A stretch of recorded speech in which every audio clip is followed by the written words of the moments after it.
The station was quiet in a way that made old soldiers uneasy. It floated above a blue-gray planet at the edge of human space, a repair and relay station that most ships ignored unless they were desperate or broken. The corridors were clean but empty. The lights were always a little dim to save power. Only a few hundred people lived there, and most of them worked different shifts, rarely meeting each other. Jonah Reeve liked it that way. He lived alone in a small corner module, far from the docking rings and command decks.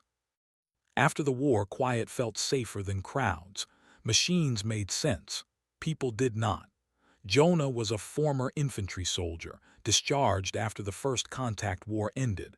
Humanity had survived, but only just. Too many names were carved into metal walls back on Earth. Too many memories stayed awake at night. So Jonah fixed things. When relays failed, he repaired them. When doors jammed, he forced them open. When systems broke, he listened until they told him what was wrong. Machines never lied. Machines never begged. That night, he was finishing a long shift, recalibrating a power conduit when his wrist unit chimed. The sound echoed too loudly in the silence. He frowned. No one contacted him this late. The station was under partial lockdown because of rising tension with nearby alien systems. Non-essential movement was restricted. Visitors were not allowed. The chime came again. "Maintenance Reeve," Jonah said, tired but alert. No response. Instead, the chime changed tone, a door request from his personal module. Jonah stopped walking. That made no sense. He had not ordered anything. He had no friends who would visit unannounced, and the station logs should have blocked all access. His hand moved without thought, checking the small emergency blade at his belt. Old habits never fully died. He turned and headed back through the corridor, boots quiet against the metal floor. The lights flickered once as the station adjusted power loads. When he reached his door, the request icon glowed soft white. Someone was standing outside. Jonah hesitated. During the war, hesitation got people killed. After the war, it sometimes kept them alive. He placed his palm on the panel and opened the door. She stood there, tall and slender, her skin a smooth pale silver that reflected the corridor lights. Her eyes were large and dark, with a faint inner glow that marked her species. She wore a long ceremonial robe woven with symbols Jonah recognized from old briefing files. An Aurelian, high caste if the markings were correct. His breath caught. The Aurelians were not allies. They were not enemies either. They were something worse. Powerful, distant, and always watching. Their fleets controlled half the nearby trade routes. Their leaders spoke of balance and order while quietly pushing weaker species into obedience. No Aurelian should be here. Not on a human station. Not alone. Before Jonah could speak, she reached up and loosened the clasp at her throat. The robe slid from her shoulders and fell to the floor. Jonah stiffened, his body reacting before his mind did. He took a step back, not forward. She was not naked in the human sense. Beneath the robe, she wore a simple inner garment, plain and unadorned. But among Aurelians, removing the outer robe was not casual. It was a public act, a dangerous one. Her voice was calm but strained. "I am not leaving tonight."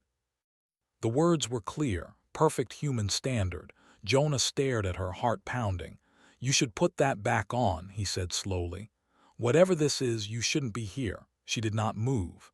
"If I leave," she said, "I will be taken. If I am taken, I will be silenced.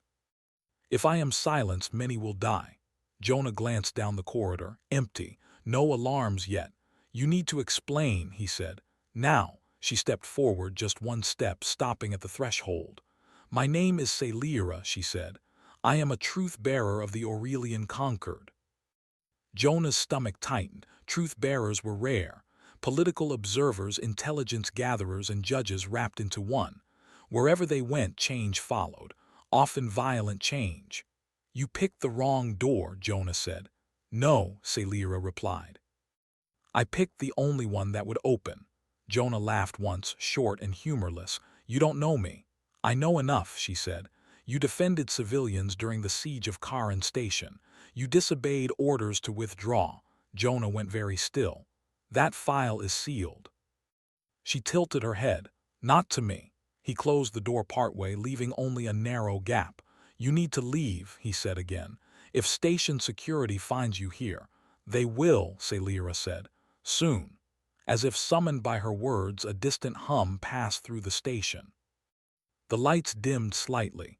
Jonah felt it through the floor, through the walls, ships entering orbit. Why me? Jonah asked quietly. Because humans protect those who choose them, she said, even when it costs them. Jonah thought of burning skies, of screaming comms, of holding a barricade with shaking hands because someone else was behind him and afraid. That's not a rule, he said. It is, she replied. Your kind just does not write it down. A sharp tone echoed through the corridor. Not an alarm yet, a warning. Jonah swore under his breath. Inside, he said. Celira stepped forward immediately, relief flickering across her face. Jonah closed the door and sealed it manually, overriding the station's system. The locks clamped shut with a heavy sound. For a moment they just stood there. His small living space felt even smaller now. A table, a chair, a bunk, and walls lined with tools and spare parts. Celira looked around, curious but focused. You are calm, she said. I'm not, Jonah replied. I'm just used to fear. The station's internal channel crackled to life, then cut off. Jamming. Jonah moved to his console and pulled up external sensors. 3 unknown ships had arrived, their hull shapes angular and unfamiliar. Not Aurelian military, but close enough. Extraction vessels. They're here for you, Jonah said. Yes.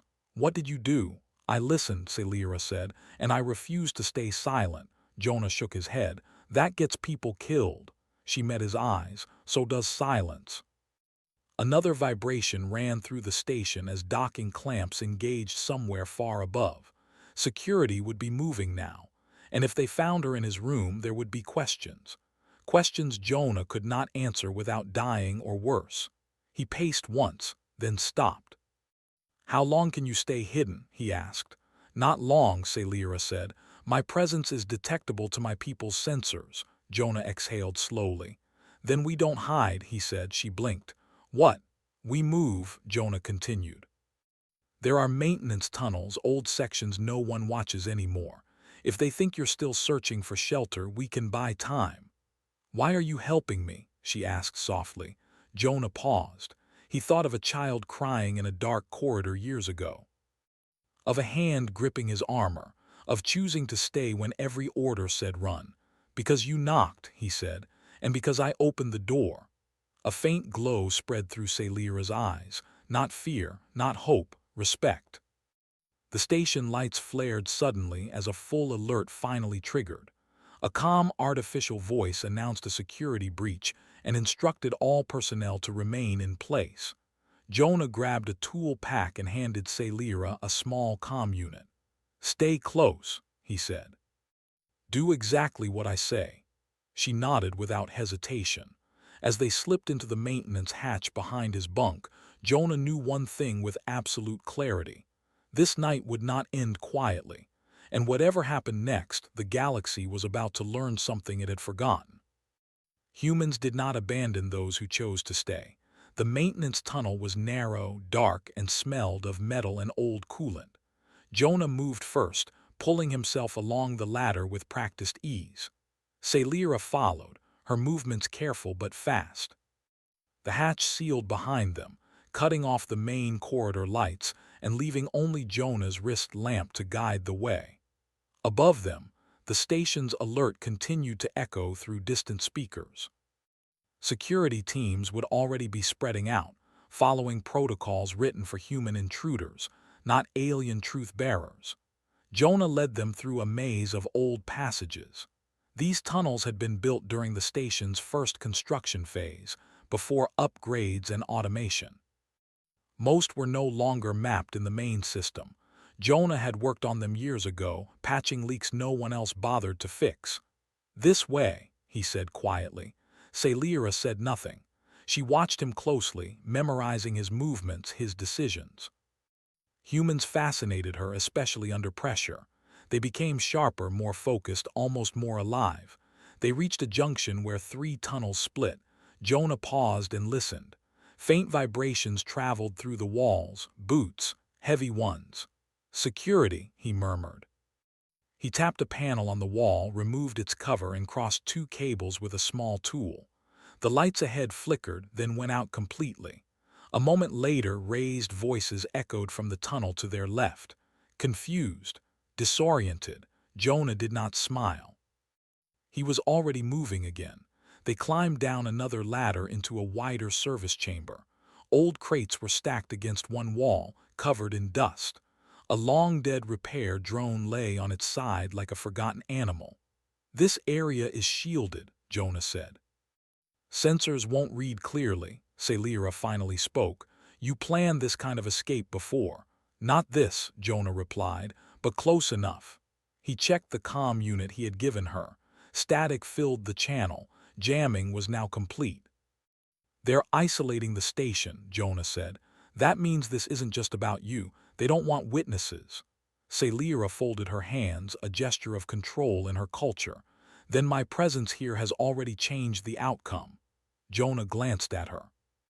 "You still haven't told me what you uncovered." She hesitated. For an Aurelian truth-bearer, hesitation meant danger. "My people," she said slowly, "have decided humanity is inefficient." Jonah stopped walking. "That's a big word," he said. "Usually means something worse." "They believe humans create instability," Celira continued. "You resist integration. You form emotional bonds that override logic. You fight even when victory is unlikely." "Sounds like survival," Jonah said. "To the conquered," she replied, "it sounds like a flaw." They reached a sealed door marked with faded warning symbols. Jonah keyed in an old override code. The door slid open with a groan. Inside was a control room, abandoned but functional. Old displays blinked to life as Jonah powered them up. Celira watched him work. "They plan to reduce human influence quietly," she said. "Economic pressure, proxy conflicts, forced treaties, and if that failed, removal." Jonah clenched his jaw. "Genocide?" he asked. "Not openly," Celira said. "Never openly. They prefer cleaner words." Jonah leaned against the console, breathing slowly. Anger was dangerous. He had learned that long ago.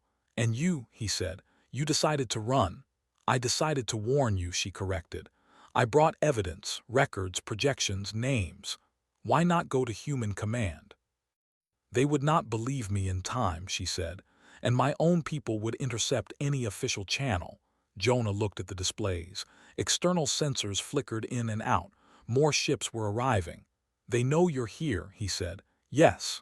And now they know I'm helping you." "Yes," he nodded once, decision made. "We need to get a message out," Jonah said. "One clean burst, something they can't ignore." Celira stepped closer. "My data will convince them, but only if I am alive." Jonah met her gaze. "Then we make sure you stay that way." A sudden impact rocked the station. Not a weapon strike, a docking clamp locking hard. "They're boarding," Jonah said. The control room door shook as something heavy hit it from the other side.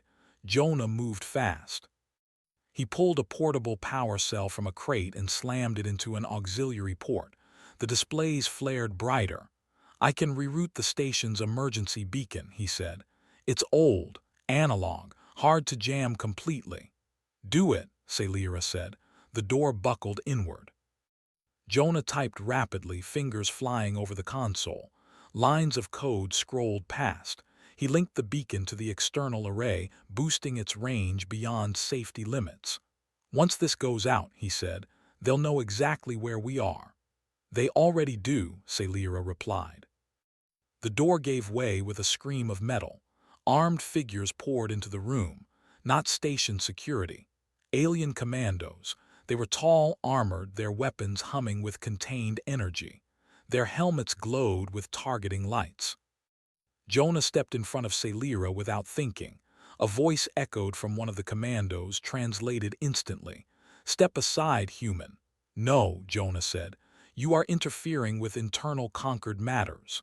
Not anymore, Jonah replied. You brought it to my door. The commandos raised their weapons. Salira moved then, stepping beside Jonah. I am Salira of the Truth Bearers, she said, her voice clear and strong. By conquered law, you have no authority over me. The lead commando hesitated, just for a second. That second was enough. Jonah slammed his hand down on the console. The beacon activated. A pulse of raw signal blasted into space, carrying compressed data and a simple message tag used only in extreme emergencies. Human colonies, human fleets, human command. The room shook as the commandos fired. Jonah grabbed Salira and pulled her down behind the console. Energy scorched the wall above their heads. Jonah returned fire with a maintenance tool modified to overload power cells. One commando fell, armor sparking, but there were too many. Run, Jonah shouted. They slipped through a side hatch as the room filled with smoke. Jonah sealed the door behind them and triggered a manual overload. The control room exploded seconds later, cutting off pursuit. They ran, through tunnels, down ladders, across narrow bridges over open shafts. Behind them, the station echoed with alarms and angry voices. Finally, they reached a small hangar bay rarely used anymore. A single old shuttle sat inside, its hull scarred but intact. Jonah rushed to the controls. This thing still flies, he said. Barely. Salira looked at him. If we leave, they will destroy the station. Jonah paused. How many people live here, she asked. A few hundred, Jonah said, mostly civilians. Salira closed her eyes briefly. Then I will not run, she said. Jonah stared at her. That's not an option. It is, she replied. If I surrender, they may spare the station. And kill you, Jonah said. Yes. No, Jonah said again, louder this time. Salira looked at him with something like sadness. You do not understand what you are risking. I understand exactly, Jonah said. I've seen what happens when we decide some lives are easier to lose. The hangar lights flickered, external weapons charged. Then Jonah's comm crackled. A human voice broke through the static. Unknown station, this is patrol ship Resolute. We received your beacon. Jonah laughed, breathless. Resolute, this is Jonah Reeve, he said. We have a truth bearer under threat. Repeat, alien forces are boarding. There was a pause, then copy that, the voice said. Hold on. Moments later, the station shook as something massive exited warp nearby. Salira opened her eyes. What is that? She asked. Jonah smiled grimly. That, he said, is why my people are still here. Outside the viewport, human ships emerged from the dark. Not many, but enough. The alien command ships hesitated. For the first time, uncertainty rippled through their formation. Salira watched, her expression unreadable. You came for me, she said softly. No, Jonah replied. We came because someone asked for help. As weapons powered down and channels opened for negotiation, Salira understood something that her people had never fully grasped. Humans did not act because of orders alone. They acted because they chose to. And that choice made them dangerous. The human ships did not fire. They did not rush forward or form an aggressive line. Instead, they spread out slowly, taking positions that protected the station without directly threatening the alien fleet. Their movements were calm, deliberate, and careful. That alone unsettled the Aurelians. Jonah stood in the hangar beside Salira, watching the scene through the wide viewport.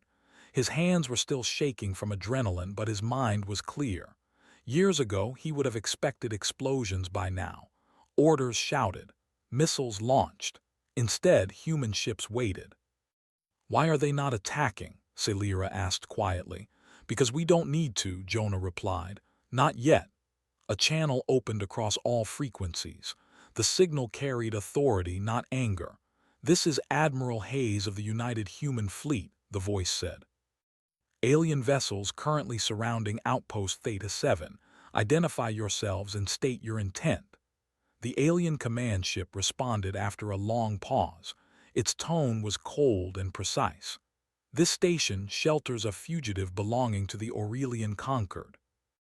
Hand her over and no further action will be taken." Jonah felt Salira tense beside him. Admiral Hayes replied calmly, "The individual you are referring to entered this station freely and requested protection.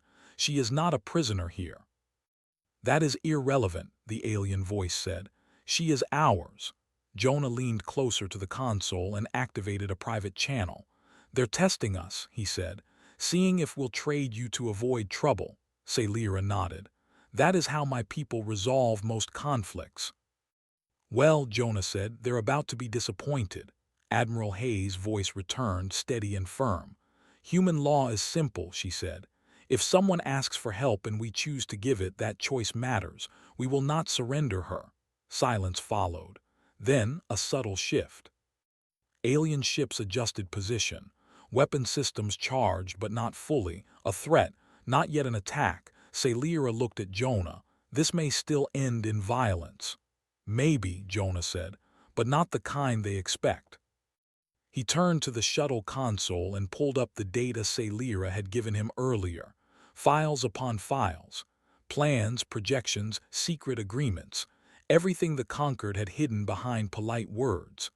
"Admiral," Jonah said over the channel, "we have proof of hostile intent. Not just against us, but against multiple species." "Send it," Hayes replied instantly. Jonah did.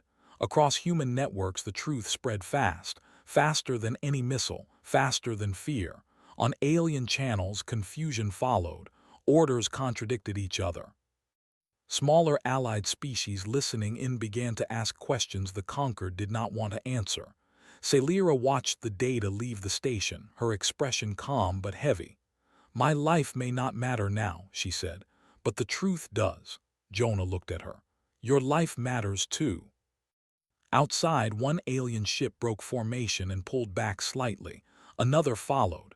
"They are losing control," Salira said softly. "They're losing the story," Jonah corrected. "That's worse for them." Admiral Hayes spoke again, this time to the wider galaxy. "Any further hostile action against this station will be considered an act of war," she said. "Not because we seek conflict, but because we will not accept quiet extermination." The words carried weight. Not loud, not dramatic, honest. The alien flagship hesitated. Then slowly its weapons powered down.